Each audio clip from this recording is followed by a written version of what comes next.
Good morning. We see mortgage bonds, they are currently up 13 basis points. Hey, we'll take it. Stocks, they're down about 130 points on the Dow here in the pre-market. So still very early. We just got initial jobless claims that came in.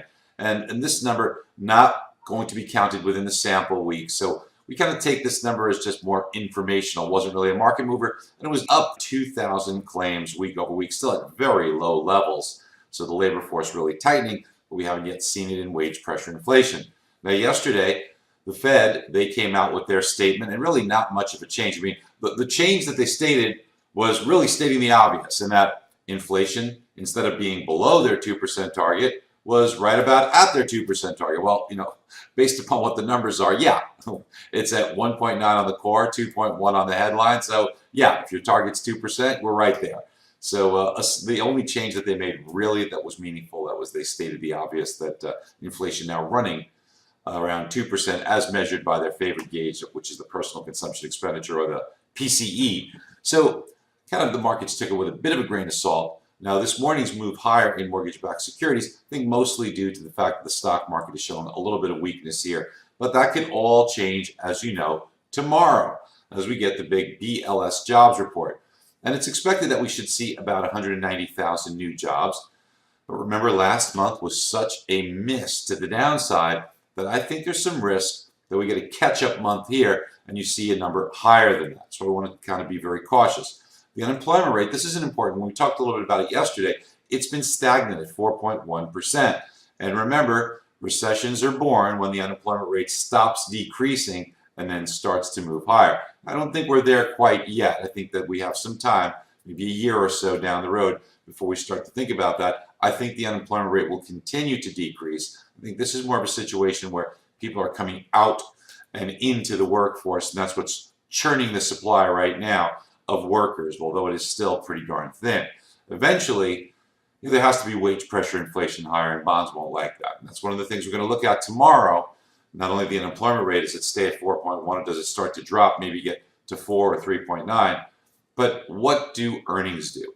And of course, we look at hourly earnings, but even more importantly, let's look at what they do on a week-over-week basis and see if that starts to send some whiffs of inflation. Because I think there's a chance that we get a higher number in the jobs report because of the catch-up factor, and because I think that inflation always runs the risk. And in this particular case, I think there could be some pressure higher, whether it's in the hourly number or the weekly number, that we need to be careful and cautious. We've got a little bit of improvement today. I want to say lock in before the end of the day today, capture some of these gains, and protect yourself into going to the numbers. Let's take a look at the charts. Now the charts, listen, we take them with a grain of salt on days where you're going to have reports on the scale of a jobs number, because technicals will take a back seat. But it's important to show you the amount of distance that we have here between both resistance overhead, and this is a tough one here, and support below. Now, as you notice here, there's 3 ceilings here. So to some degree, even if there was a miss, yes, we'd get some improvement. And yes, of course, we're saying a lock ahead of it. So you could miss out on some gains here. But what I'm trying to explain here is that those gains, I think, might be limited because of 1, 2, 3 ceilings. Now, look, we may get 20, 25 basis points. That's nothing to sneeze at. But I think that the greater risk in this particular case is that I think there's a greater chance for a surprise to the upside and a better jobs number, which increases our chances of seeing a downward move.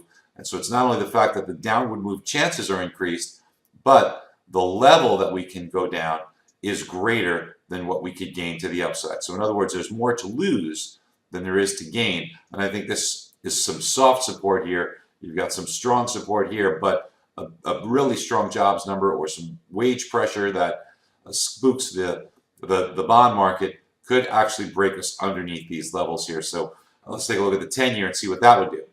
We're at 294 now, and I really think that the upside could be all the way up to 304 before seeing some really strong resistance there. So we're going to watch this all very carefully for you.